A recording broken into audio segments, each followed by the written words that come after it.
Now I am going to teach you about one more device called as gateway. Okay?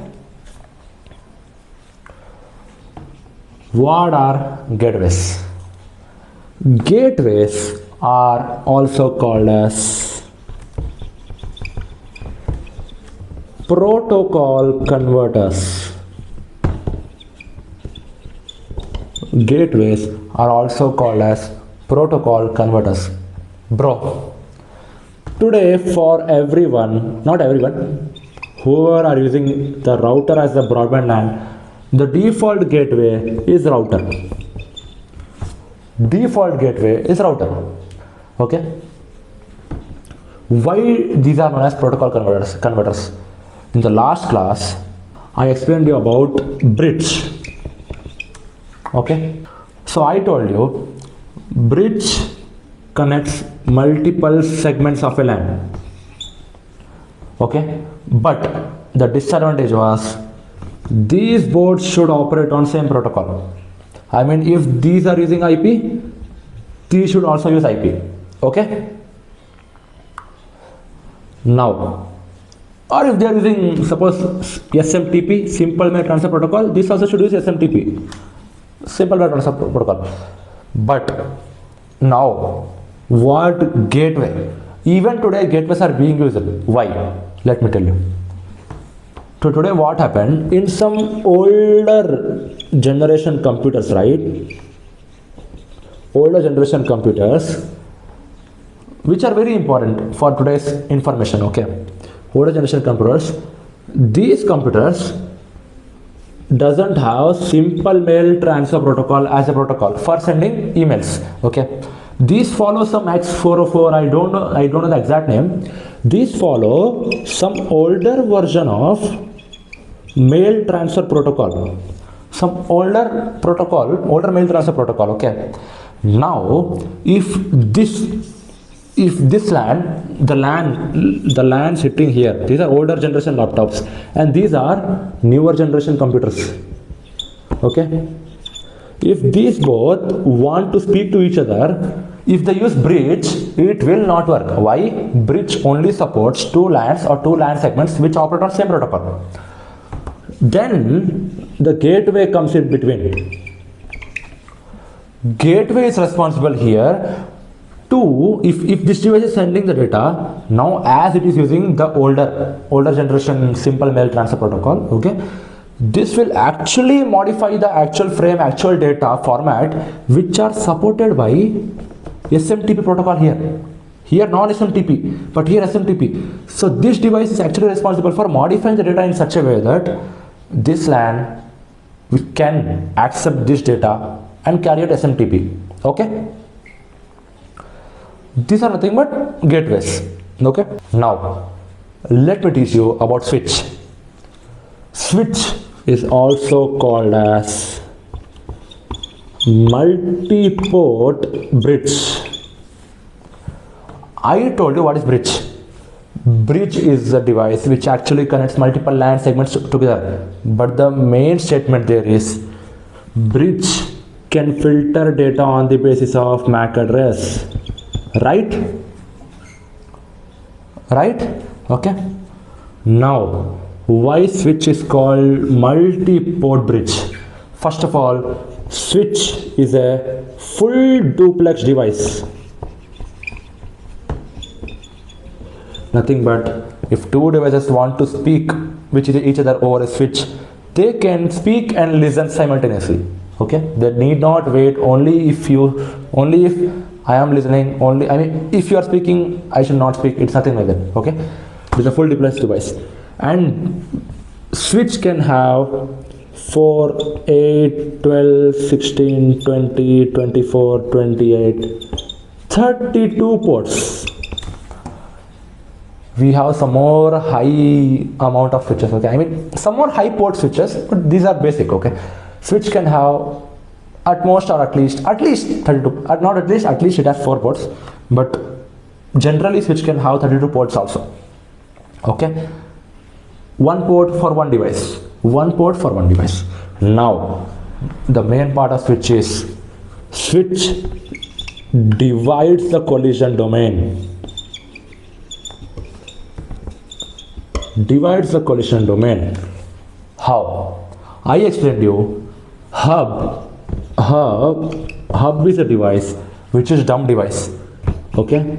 If there are 2 devices or 3 devices connected to it, if one device sends a data, hub simply broadcasts it to all other devices. Okay? There is a security breach here, security disadvantage here. Okay? Because even though C should not consume B's data, it will simply consume it. Okay? If it wants, it can consume it. But what if the device is not honest? What if the device is being used by a hacker? They'll just consume the data. Okay? So, but here, if there is a switch here, what switch will do? Switch maintains a table called as MAC table or forwarding table or routing table, anything, MAC table basically. Switch maintains a MAC table. What it contains? It contains mapping of destination MAC and port. It contains the mapping of destination MAC and port. Okay. Now, suppose the destination MAC of A is 0A, 1B, 2C, 3D, 4E, 5F. Okay. Now, suppose A is connected to 1000 port, B is connected to 1004 port, C is connected to 1008 port. We have some MAC addresses here. Now, while A sends out the data, A provides source MAC, A provides destination MAC, A provides user data also. Okay. Now, when this data reaches switch what it will do? It will take this destination MAC. It will take out this destination MAC here from here. Okay. Now it will compare this destination MAC with this table. If this destination MAC matches this, it forwards it out to 1008, which belongs to device C. Okay, understanding? So switch is an intelligent device, whereas hub is a dumb device. Hub simply sends it to all the devices. Switch will send only to that device. That is the reason we call it collision domain divider. Okay, it divides the collision domain. Hub, what happens if A device is sending the data, at the same time B device is sending the data, collision, gone. Okay, here if A device is sending the data, it will go to exactly C device only. Okay, got it? Understood?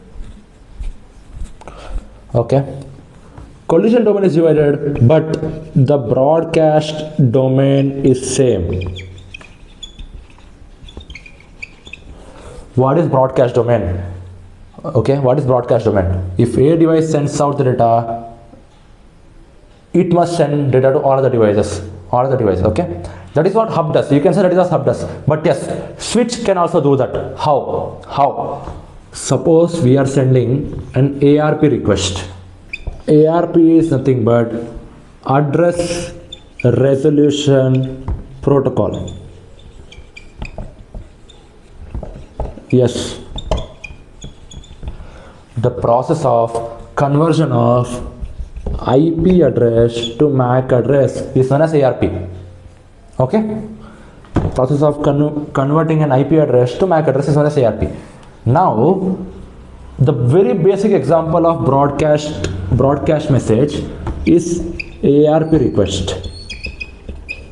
Broadcast, bro. What is broadcast? If I am shouting, everyone should listen. That is broadcast domain. I mean broadcast request. So basic example of broadcast domain is broadcast request is ARP request. ARP, how does ARP work, bro? If A has C's IP, but it doesn't know C's MAC, but now A, while sending down the data, he has to fill the destination MAC address, right? But it doesn't know the destination MAC address of C, but it knows the IP of C. Now what it will do? It will send out an ARP request outside. ARP request will contain special destination MAC. Destination MAC in this case will be FF,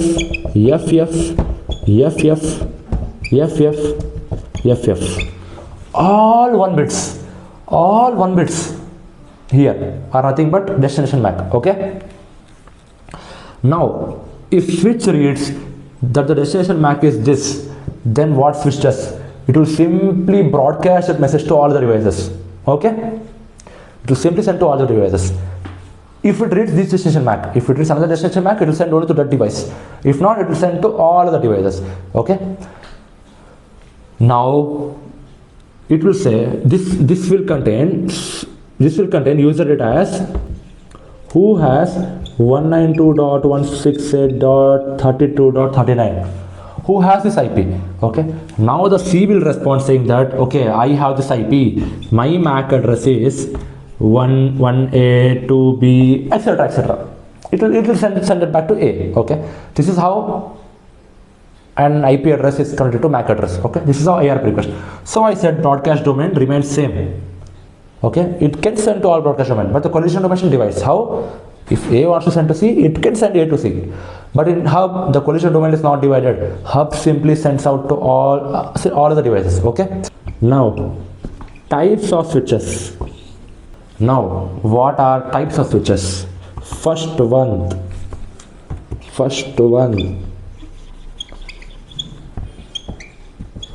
Managed switches. Okay. Second one, unmanaged switches.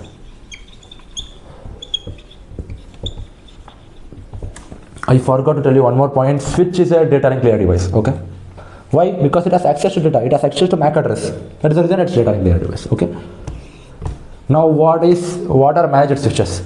Managed switches are nothing but these are advanced switches. The switches which have advanced features like configuring the switch in a special way. Suppose we have switch here. Okay, we have 1 port, we have 2 port, we have 3 port, we have 4 ports. We can actually configure this switch that port 1 is for HR department. Example. If port 1 is for HR department, port 2 is for development department, port 3 is for SRE department, port 4 is for security operation department. Okay, we can actually configure that. Okay, no other device, I mean, if the development device can't go and sit in HR department's device. Okay, HR department's port. Okay, they must sit their own port. Okay, that is what option we have in advanced switches. This managed switches. Unmanaged switches is nothing but simple plug and play switches. Simple plug and play configuration.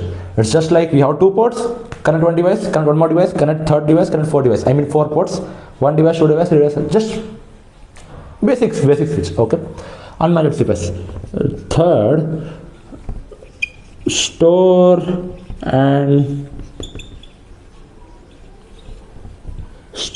and forward switches. These switches are nothing but these are actually the switches which actually provide error checking. Okay. Basically, it is a little bit slow. Fourth one is cut through, are nothing but which actually doesn't provide error checking. Remember, switch is a data link layer device. The one more function of data link layer device is providing error checking. So switch also provides error checking. Okay. Cut through switches doesn't provide error checking. No error checking. Hence the reason it is fast switch, but unreliable because no error checking. Useless. I mean, okay, but it's a fast. Okay. Fifth one is layer 2 switches. So now layer 2 switches are nothing but switches which play with frames. Nothing but the data link layer, or nothing but layer 2 switches. We have one more thing, layer 3 switches. So these are very special switches which plays with IPs. They maintain an IP table, okay, to which port it must forward. So these are advanced switches, okay.